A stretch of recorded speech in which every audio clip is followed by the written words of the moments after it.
Hello friends, welcome to the next class of learn English with Rosy Vitthal. आज हम infinitives का एक और रूल सीखने जा रहे हैं। इन्फिनेटिव्स यानी टू प्लस फर्स्ट फॉर्म को पर्पस यानी मकसद, उद्देश्य के लिए या फिर कारण, कॉज के लिए यूज़ किया जाता है। अब ये कैसे यूज़ होते हैं इन दोनों चीज़ों के लिए, तो हम एग्जाम्पल से समझते हैं। Children go to school, children के आगे द नहीं लगाया क्योंकि हम दुनिया के सभी बच्चों की बात कर रहे हैं।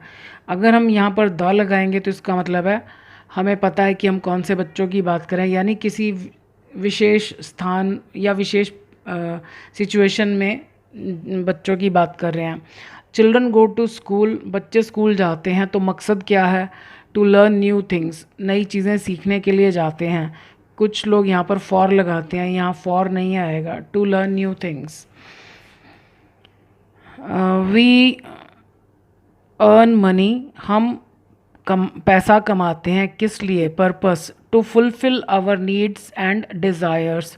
फुलफिल में डबल एल नहीं आता है, इसमें डबल एल तब होता है जब हम सेकंड फॉर्म थर्ड फॉर्म लगाते हैं, ईडी लगाते हैं। नीड्स होती हैं ज़रूरतें जिनके बिना हमारा गुजारा नहीं, जैसे रोटी कपड़ा और मकान। डिज़ायर्स होती हैं इच्छाएं, यानी रोटी कपड़ा और मकान के बाद जो चीज़ें हम खरीदते हैं अपनी लाइफ को कंफर्टेबल बनाने के लिए या अपने शौक़ पूरा करने के लिए, दैट इज़ कॉल्ड डिज़ायर। सो हम पैसा कमाते हैं अपनी इच्छाओं और नीड्स को पूरा करने के लिए।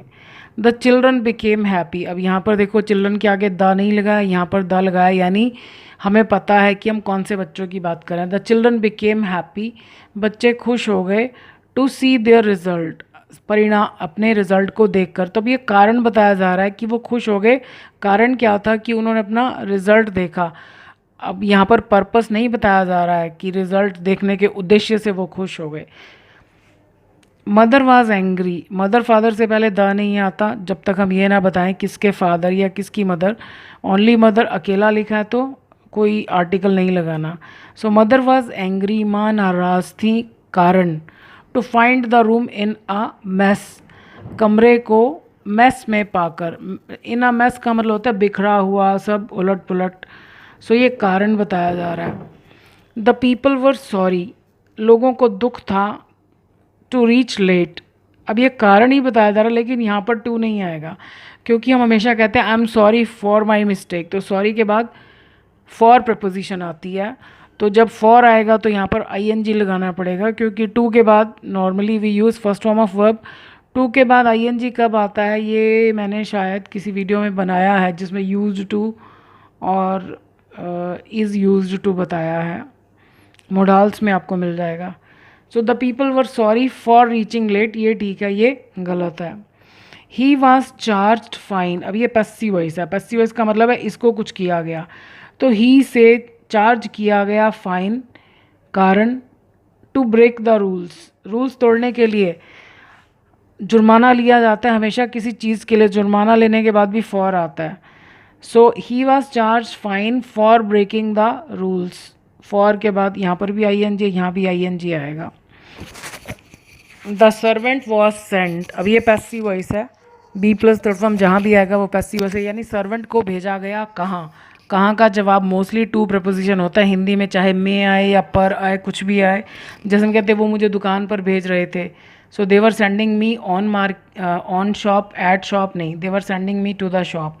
सो the servant was sent to market, किस लिए? फॉर बाइंग सम स्वीट्स नहीं, to buy some sweets.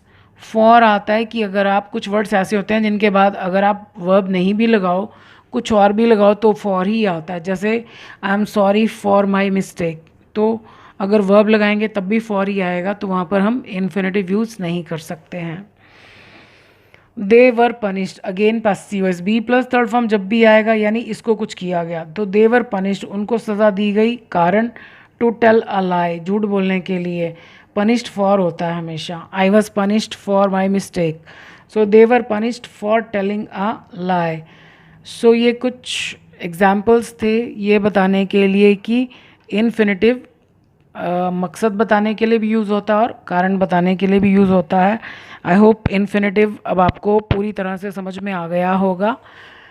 So that's all for the day. Thank you for watching this video.